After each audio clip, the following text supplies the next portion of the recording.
નમસ્કાર વિદ્યાર્થી મિત્રો, આજે આપણે જોઈશું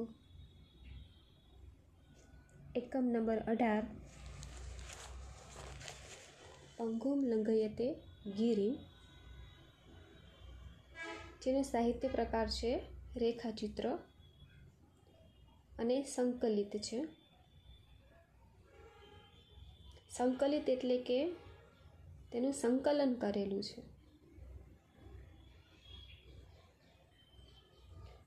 પંગુમ લંઘયતે ગિરિમ એટલે આ એક સંસ્કૃત શબ્દ છે. તેનો ગુજરાતી અર્થ થાય પંગુમ. પંગુમ એટલે થાય પાંગડા.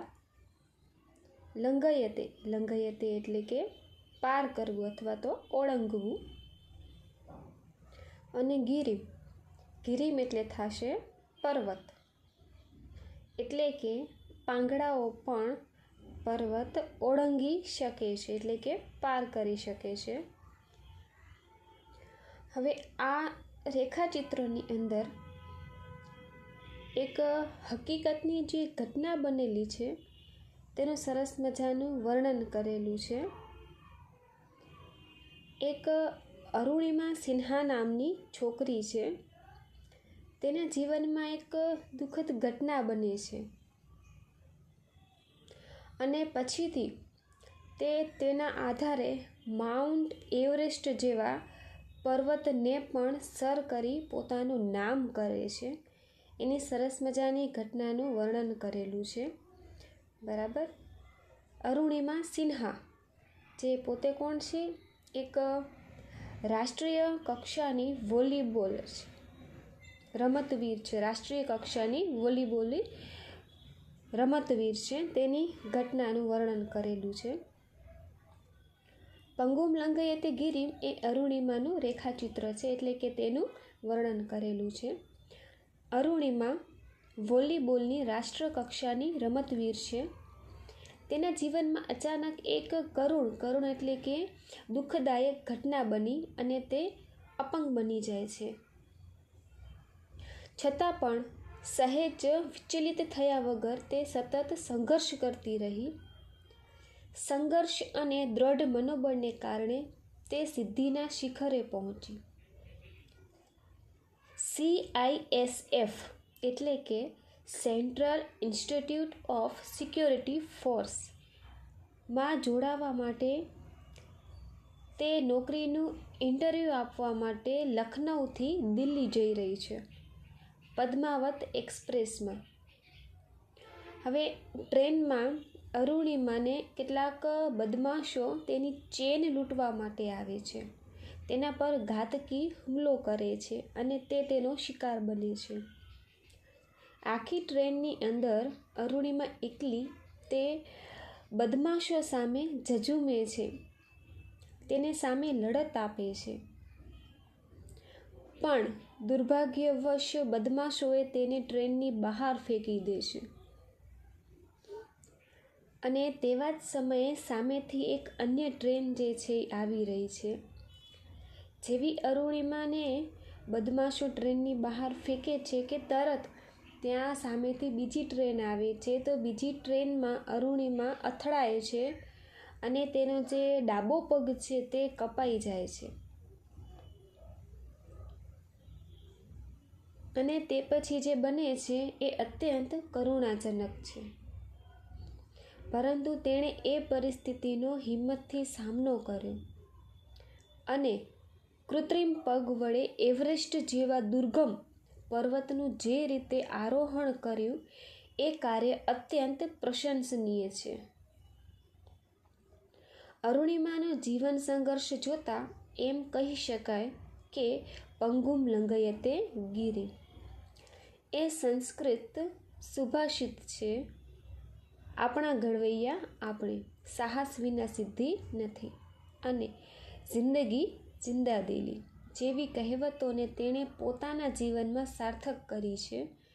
બદમાશોના અમાનવીય કૃત્યનો ભોગ બનેલી અરુણિમાની જીવનકથા સૌને માટે પ્રેરણાદાયક છે. પ્રેરણા આપે એવી સરસ મજાની કથાનો આજે આપણે અભ્યાસ કરવાના છીએ.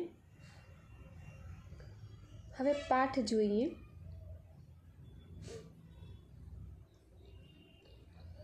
બરેલી ડિસ્ટ્રિક્ટ હોસ્પિટલના સ્ટાફમાં દોડધામ મચી ગઈ હતી. બરાબર, સ્થળ કયું છે? બરેલી ડિસ્ટ્રિક્ટ હોસ્પિટલના સ્ટાફમાં દોડધામ મચી ગઈ હતી. એનું કારણ છે, કયું કારણ છે? અરુણિમા નામની છોકરીના પગનું ઓપરેશન કરવાનું હતું. હવે બરેલી ડિસ્ટ્રિક્ટ એટલે કે જે જિલ્લો છે, ત્યાંની હોસ્પિટલની અંદર જેટલો પણ સ્ટાફ હતો તેનામાં દોડધામ મચી ગઈ છે. શું કામ? કારણ કે ત્યાં એક છોકરી જે છે એ પેશન્ટ તરીકે આવેલી છે અને છોકરીનું નામ છે અરુણિમા અને તેના પગનું ઓપરેશન કરવાનું છે, એટલા માટે ત્યાંના સ્ટાફમાં દોડધામ મચી ગઈ છે. પરંતુ ચિંતાજનક બાબત એ હતી કે અહીં ન હતી લોહી માટેની વ્યવસ્થા કે ન હતી દર્દીને બેહોશ કરવા માટેની જે એનેસ્થેશિયાની સુવિધા. હવે દોડધામ શું કામ મચી ગઈ હતી? કારણ કે ત્યાં એક છોકરી અરુણિમા નામની છોકરીના પગનું ઓપરેશન કરવાનું હતું. ચિંતાજનક બાબત એ હતી કે હોસ્પિટલની અંદર ન તો લોહીની વ્યવસ્થા હતી અને ન તો દર્દીને બેહોશ કરવા માટેની એક દવા આવે છે એનેસ્થેશિયા. બરાબર, એના વગર ઓપરેશન થઈ શકે નહીં. એનેસ્થેશિયા જે છે એવી દવા છે કે એ પેશન્ટને લગાવતા પેશન્ટ જે છે, દર્દી જે છે એ બેહોશ હાલતમાં થઈ જાય છે, બેહોશ થઈ જાય છે અને બાદમાં તેને જે છે ઓપરેશન કરી શકાય. પણ એનેસ્થેશિયા અને લોહીની સુવિધા નથી, એટલા માટે બરેલી ડિસ્ટ્રિક્ટના હોસ્પિટલમાં જે સ્ટાફ છે એનામાં દોડધામ મચી ગઈ છે. અરુણિમાએ અર્ધભાનાવસ્થામાં આ અંગેની ચર્ચા સાંભળી અને ડૉક્ટરને હિંમતથી કહ્યું. હવે અરુણિમા છે, આ બધું જે છે ડૉક્ટર અને સ્ટાફ વચ્ચે જે ચર્ચા ચાલી રહી છે કે ભાઈ લોહીની સુવિધા નથી અને નથી તો એનેસ્થેશિયા. બરાબર, અરુણિમા જે છે હવે શું હતી? અર્ધભાનાવસ્થામાં હતી, એટલે કે અડધી બેહોશ છે અને આજે દોડધામ થઈ રહી છે. ડૉક્ટર અને નર્સ વચ્ચે જે વાર્તાલાપ થઈ રહ્યો છે તે બરાબર સાંભળી રહી છે. ત્યારે તેણે હિંમતથી ડૉક્ટરને કહ્યું. શું કહ્યું ડૉક્ટરને? સરજી એટલે કે સર, મારો પગ કપાયો. હું આખી રાત રેલવે ટ્રેક ઉપર પડી રહી. મેં ભયંકર વેદના સહન કરી. વેદના એટલે કે પીડા, દર્દ સહન કર્યું. તો હવે તો તમે મારા ભલા માટે મારો પગ કાપશો ને? હું સહન કરી લઈશ. હવે આ જે શબ્દો જે છે અરુણિમાની અડગતાના દર્શન કરાવે છે. શું કહે છે અરુણિમા? કે સરજી સાહેબ, કે હું આખી રાત જે છે રેલવે ટ્રેક ઉપર પડી રહી. મેં ભયંકર વેદના જે છે સહન કરી છે. એનાથી વધારે કંઈ હોઈ શકે નહીં. મેં એટલી બધી પીડા સહન કરી છે. તો હવે તો તમે કે મારા કે ભલા માટે એટલે કે મારું સારું થાય એટલા માટે મારો પગ કાપશો ને? હું તે પીડા પણ સહન કરી લઈશ. આ જે શબ્દો જે છે એનામાં અડગતા જોવા મળે છે. તો અરુણિમાની અડગતા જોઈ તો ત્યાંના જે ડૉક્ટર અને નર્સ જે હતા એ આભા બની ગયા. આભા બની જવું એટલે કે આશ્ચર્યચકિત થઈ ગયા કે આ છોકરી જે છે આટલી બહાદુર છે, આનામાં આટલી અડગતા છે. આખી રાત જે છે તેણે પીડા સહન કરી છે. રેલવે ટ્રેક ઉપર કેટલીય ટ્રેનો જે છે એના શરીર પરથી પસાર થઈ ગઈ અને તેમ છતાંય આનામાં આટલી હિંમત છે. પોતાનો પગ જે છે ઓપરેશન કરવાનું કહે છે અને તે પણ એનેસ્થેશિયા વગર. તો ડૉક્ટર જે છે આની અડગતા જોઈ અને શું બની જાય છે? આભા બની જાય છે. આભા બની જાય છે એટલે કે આશ્ચર્યચકિત થઈ જાય છે અને ત્યાંના જેટલા પણ ડૉક્ટર અને નર્સ હતા તેનામાં માનવતા જાગી ઉઠી છે અરુણિમાના શબ્દો સાંભળીને.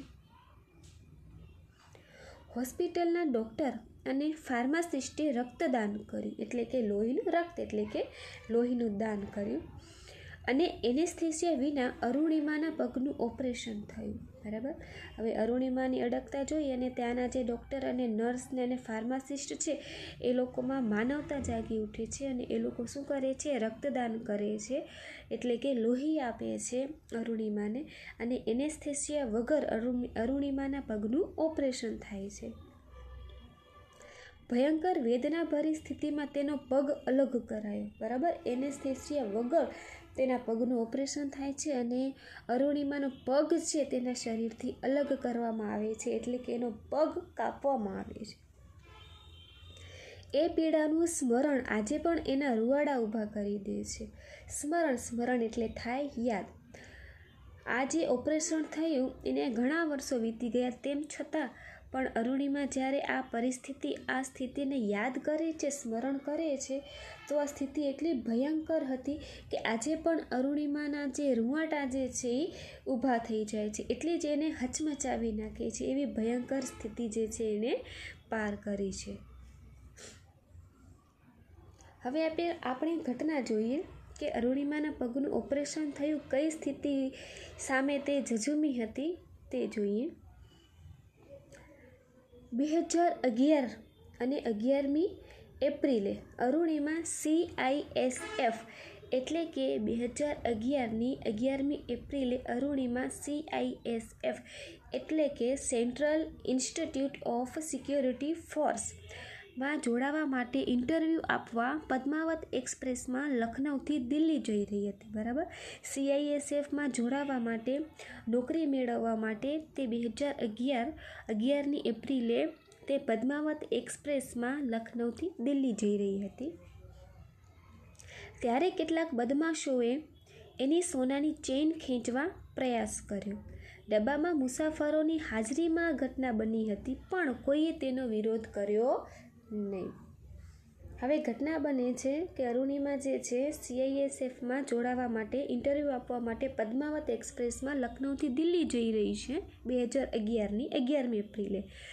એવા સમયે કેટલાક બદમાશો ટ્રેનમાં ઘૂસી આવે છે અને અરુણિમાએ જે સોનાની ચેન પહેરેલી હતી તેને લૂંટવાનો, ખેંચવાનો પ્રયાસ કરે છે. ડબ્બાની અંદર ઘણા બધા મુસાફરોની હાજરી હતી, તેમ છતાંય આ ઘટના બની ત્યારે એ ઘટનાનો કોઈએ પણ વિરોધ કર્યો નહીં, કોઈએ બદમાશોને અટકાવ્યા નહીં.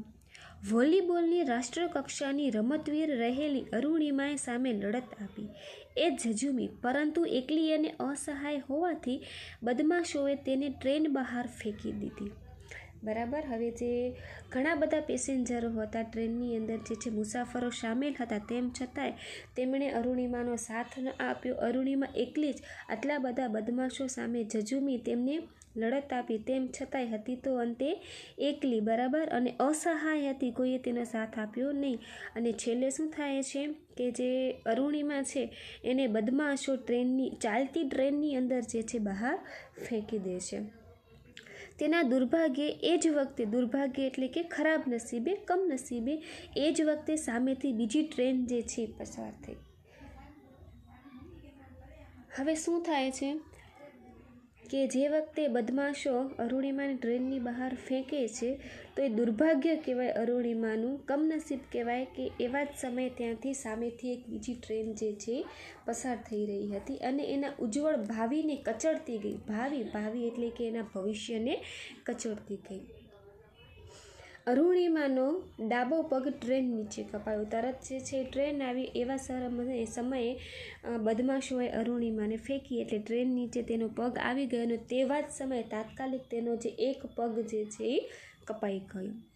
લોહીલુહાણ હાલતમાં આખી રાત એ મદદ માટે બૂમ પાડતી રહી, પણ કોઈ એની મદદે આવ્યું નહીં. આખી રાત બિચારી જે અરુણિમા છે ટ્રેનના જે પાટા છે ત્યાં પડી રહી છે. તેનો ડાબો પગ છે ટ્રેનમાં આવી ગયો અને કપાઈ ગયો છે. આખી રાત તે પીડા સહન કરે છે, બૂમો પાડે છે, પોતાને બચાવવા માટેની મદદ માંગે છે, પણ રાતના અંધકારમાં તેની મદદ માટે કોઈ આવ્યું નહીં. રાત્રિના અંધકારમાં તે 7 કલાક ટ્રેક ઉપર પડી રહી. વિચાર કરો, રાતના અંધકારમાં એનો ડાબો પગ કપાઈ ગયો છે, પોતે આખી લોહી લુહાણ છે, અંધકારમાં રાતના 7 કલાક સુધી જે છે એ રેલવેના ટ્રેક ઉપર પડી રહી છે, તેમ છતાંય તેને મદદ કરવા માટે કોઈ આવતું નથી. ત્યાંથી 49 ટ્રેન પસાર થઈ ગઈ.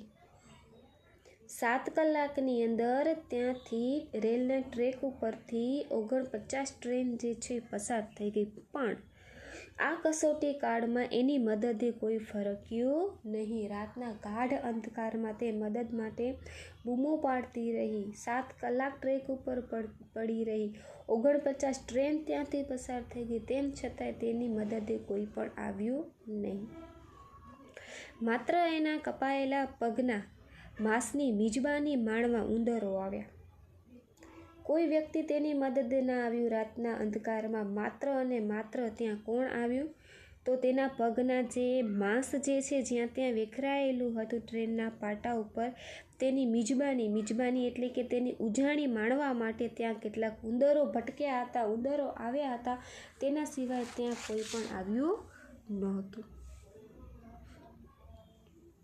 અરુણિમાનો ડાબો પગ માત્ર ચામડી ભેર લટકતો હતો. એનો આખો પગ જે છે એ કચડાઈ ગયો હતો. એનું માંસ ખાલી ચામડી સાથે થોડુંક જે છે એ લટકતું હતું. જમણા પગના હાડકાના ઘણા ટુકડા થઈ ગયા હતા અને જમણો પગ જે છે એના હાડકાના પણ ઘણા બધા ટુકડા થઈ ગયા હતા. કારણ કે જેવા જે છે બદમાશોએ એની ટ્રેનની બહાર ફેંકી તો તરત સામેથી બીજી ટ્રેન આવી અને નીચે પણ જે રેલના ટ્રેક પાટા હોય ત્યાં પણ શું હોય, નાના નાના જે અણીદાર પથ્થર હોય એનામાં અરુણિમા જે છે અથડાવી. એટલા માટે એના પગના જે હાડકા છે એના નાના નાના શું થઈ ગયા, ટુકડા થઈ ગયા. એની કરોડરજ્જુમાં તિરાડ પડી ગઈ. હવે જે નાના નાના જે પથ્થર હતા અને રેલવે ટ્રેક ઉપર પડી એના કારણે એના જે પગ જે છે એ તો સાવ એના હાડકા તો સાવ ટુકડા થઈ ગયા હતા અને જે એની કરોડરજ્જુ છે એનામાં પણ તિરાડ પડી ગઈ હતી. એટલે બિચારો ઊભી પણ થઈ શકે એવી પરિસ્થિતિમાં નહોતી. તે ચીસો પાડતી હતી. ચીસો એટલે કે રાડો પાડતી, સહન કરતી, રડતી પડી રહી. સવારે તેની બરેલી હોસ્પિટલમાં લઈ જવાઈ અને ત્યાંના તાત્કાલિક ઓપરેશન પછી એને એમ્સ એટલે કે જે દિલ્હીની મોટી હોસ્પિટલ છે ત્યાં તેને ખસેડવામાં આવી. આખી રાત જે 7 કલાક સુધી રેલના ટ્રેક ઉપર પડી રહી. કોઈ તેની મદદે આવ્યું નહીં. રોતી રહી, બૂમો પાડતી રહી. આ પીડા તેણે સહન કરી. 49 ટ્રેન ત્યાંથી પસાર થઈ ગઈ પણ કોઈ વ્યક્તિ તેની મદદે આવ્યું નહીં. માત્ર ત્યાં આવ્યા હોય તો તે કોણ હતું? ઉંદરો જે છે તેના જે માંસ જે હતી એની મિજબાની એટલે કે ઉજાણી કરવા માટે આવ્યા હતા. અને કરોડરજ્જુમાં પણ તિરાડ પડી ગઈ હતી. એટલા માટે બિચારી તે ઊભી પણ થઈ શકી નહીં. આખી રાત તેણે પીડા સહન કરી અને સવાર થતાં જ તેને બરેલી હોસ્પિટલની અંદર લઈ જવામાં આવી અને તત્કાલ એટલે કે તરત જ તેના પગનું ઓપરેશન કરવામાં આવ્યું. એનો પગ જે છે અલગ કરવામાં આવ્યો અને ત્યારબાદ તેને દિલ્હીની એમ્સ હોસ્પિટલમાં લઈ જવામાં આવી. ત્યાંની લાંબી સારવાર પછી તેણે થોડી સ્વસ્થતા મેળવી. ત્યાં પણ તે જે છે એની લાંબી સારવાર એટલે કે તેનો ઈલાજ જે છે એ ચાલ્યો. ત્યારબાદ થોડી તે સ્વસ્થ થઈ. ત્યારે તેણે સમાચાર વાંચ્યા. કે શું છપાણું છે તેના વિરુદ્ધ. એના વિરુદ્ધ કઈ ઘટના જે છે છપાણી હતી. સમાચાર કેવા છપાણા હતા જુઓ. અરુણિમા પાસે ટિકિટ નહોતી એટલે આત્મહત્યા કરવા માટે તે કૂદી હતી. એટલે આમ બન્યું. હવે જે સમાચારોમાં એમ છપાણું હતું કે અરુણિમા પાસે જે છે ટિકિટ નહોતી, બરાબર, ટ્રેનમાં મુસાફરી કરવા માટે. એટલા માટે પોતે જે છે આત્મહત્યાનો પ્રયાસ કર્યો. એટલા માટે તે ટ્રેન નીચે કૂદી પડી અને એનો પગ જે છે એ કપાઈ ગયો. પણ હકીકતે એવું કશું કાંઈ બન્યું નહોતું. એના પરિવારે તમામ અફવાઓનું ખંડન કર્યું. ખંડન કરવું એટલે કે તેનો વિરોધ કર્યો. શું કામ? કારણ કે હકીકતે આવું કશું કાંઈ બન્યું નહોતું. સત્ય તો સમયની એરણે જ ઓળખાય છે. હવે એણે પોતાના જીવનની દિશા બદલવાનું નક્કી કર્યું. જहाँ ચાહ વહાં રાહ એટલે કે જ્યાં ઈચ્છા હોય ને ત્યાં આપણને રસ્તો જે છે એ પોતે મળી જ રહે છે. એ ન્યાય તેણે હોસ્પિટલની પથારીમાં જ નક્કી કર્યું કે હું પર્વતારોહણ કરીશ. હવે લોકોએ જે છે ખોટા અફવાઓ જે છે ફેલાવી, ખોટા સમાચારો જે છે સમાચાર પત્રની અંદર છપાણા કે અરુણિમા પાસે ટિકિટ નહોતી એટલા માટે તેણે આપઘાત કરવાનો પ્રયાસ કર્યો હતો. તેના કુટુંબીજનોએ આ વાતનું ખંડન કર્યું એટલે કે વિરોધ કર્યો. એવા સમયે જ અરુણિમાએ હોસ્પિટલની પથારીમાં પડ્યા જ નક્કી કર્યું કે હું પર્વતારોહણ કરીશ જ. એટલે કે હું જે મોટામાં મોટો પર્વત છે એટલે કે માઉન્ટ એવરેસ્ટ છે એને હું સર કરીને જ રહીશ અને જેટલા લોકો મારી વિરુદ્ધ જે અફવાઓ ફેલાવી રહ્યા છે એનું મોઢું હું બંધ કરીને જ રહીશ.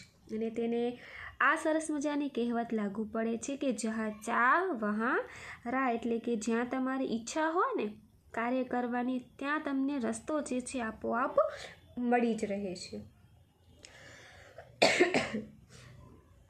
લોકોએ એને પાગલ ગણી. શું કામ પાગલ ગણી? કારણ કે તેનો એક પગ જે છે એ કપાઈ ગયો છે, બીજો પગ જે છે એ હજી કાચો છે, એટલે કે તેનો જે કૃત્રિમ પગ જે છે. તો તેણે નક્કી કર્યું કે પોતે પર્વતારોહણ કરશે. પર્વતારોહણ એટલે 8,848 ફીટ ઊંચું ચડવું, એટલે કે પર્વતારોહણ કરવું. આ કોઈ વ્યક્તિ જે 2 પગવાળી વ્યક્તિ છે એના માટે પણ એક સપનું કહેવાય. અને અરુણિમાએ પર્વતારોહણ કરવાનું નક્કી કર્યું, એટલા માટે લોકોએ તેને પાગલ ગણી કે પગ વગરના માટે પર્વતારોહણ અશક્ય ગણાય. અરુણિમા દ્રઢ સંકલ્પ શક્તિ હતી, પરંતુ પર્વતારોહણ માટે જરૂરી માર્ગદર્શન અને તાલીમ એટલે કે ટ્રેનિંગ મેળવવા અને એ માટે આર્થિક સહાય મેળવવી, એ 2 કપરા પ્રશ્નો તેની સામે હતા. હવે અરુણિમાએ નક્કી તો કર્યું કે પોતે પર્વતારોહણ કરશે, પણ હવે એની સામે 2 પ્રશ્નો જે છે એ કપરા એટલે કે એકદમ અઘરા હતા. અને તે કયા હતા? એક તો જે છે પર્વતારોહણ કરવા માટે જરૂરી માર્ગદર્શન અને તાલીમ એટલે કે ટ્રેનિંગ કોણ આપે તેને, અને બીજી છે આર્થિક સહાય. શું કામ આર્થિક સહાય? એટલે કે પૈસા. કારણ કે અરુણિમા જે છે પોતે એકદમ સામાન્ય કુટુંબમાંથી હતી અને એ પર્વતારોહણ કરવા માટેનો જે ખર્ચને થઈ શકે તે ઉપાડી શકે એમ હતી નહીં. એટલા માટે એની સામે પર્વતારોહણ કરવા માટે હવે 2 કપરા પ્રશ્નો હતા. એક તો તેની તાલીમ, બરાબર, અને બીજી હતી આર્થિક સહાય. લોકોએ એને એનો સંકલ્પ પડતો મૂકવા સમજાવી. લોકોએ તેને કહ્યું કે તું તારો સંકલ્પ જે છે ભૂલી જા, તારા માટે આ બાબત શક્ય છે નહીં. અને કહ્યું તારો એક પગ કપાઈ ચૂક્યો છે, બીજામાં રોડ છે. રોડ એટલે કે નકલી પગ હતો, કૃત્રિમ પગ હતો. કરોડરજ્જુમાં તિરાડો છે. તું સાજી થઈ જાય પછી કોઈક નોકરી કરજે, બરાબર. લોકોએ જે છે એને કહે છે, એના ઉપર એની હાંસી ઉડાવે છે કે તારો એક પગ તો કપાઈ ગયો છે, બીજો જે છે તારો કૃત્રિમ પગ છે, બરાબર ને, અને તારી કરોડરજ્જુમાં પણ શું છે? તિરાડ છે. તું હવે તારો સંકલ્પ જે છે મૂકી દે, પર્વતારોહણ કરવાનું તારું જે નિર્ણય તે કર્યો છે એને પડતો મૂકી દે, અને સાજી થઈ જાય ત્યારે કોઈક નોકરી કરશે અને તારું ગુજરાન જે છે ચલાવજે. પર્વતારોહણ તારા માટે શક્ય છે નહીં. લોકોને એનું અપંગ શરીર દેખાતું હતું, પણ એનો અડગ આત્મવિશ્વાસ નહીં, બરાબર. લોકો જે છે ઘણી એને સમજાવે છે, એની હાંસી ઉડાવે છે. શું કામ? કારણ કે જે લોકોને જે અરુણિમાનું જે બાહ્ય અપંગ શરીર જે છે એ દેખાતું હતું, એનો પગ જે છે કપાઈ ગયો છે, કરોડરજ્જુમાં એને તિરાડ છે, પણ અંદરનો જે એનો અડગ આત્મવિશ્વાસ છે એ લોકોને દેખાતો નહીં. અરુણિમાનું અંતર આ દુર્ગમ લક્ષ્ય, દુર્ગમ એટલે કે મુશ્કેલ, દુર્ગમ એટલે શું થશે? મુશ્કેલ લક્ષ્ય પામવા પ્રતિબદ્ધ થઈ ચૂક્યું હતું. અને અંદરો અંદરથી જે અરુણિમા છે એણે પોતે નક્કી કરી લીધું હતું કે તે હવે આ કાર્ય જે છે એ કરીને જ રહેશે. ભલે મુશ્કેલ કાર્ય છે, ગમે એ પરિસ્થિતિ આવે, પણ તે પોતાનું લક્ષ્ય જે છે એ સિદ્ધ કરીને, સાબિત કરીને જ રહેશે. એના માટે તે પ્રતિબદ્ધ થઈ ચૂક્યું હતું, એટલે કે તેણે નક્કી કરી લીધું હતું. આ ભાગની અંદર આપણે આજે એટલું જ રાખીએ છીએ. આગળનો પાઠ આપણે આગળના ભાગ એટલે કે ભાગ નંબર 2માં જોઈશું.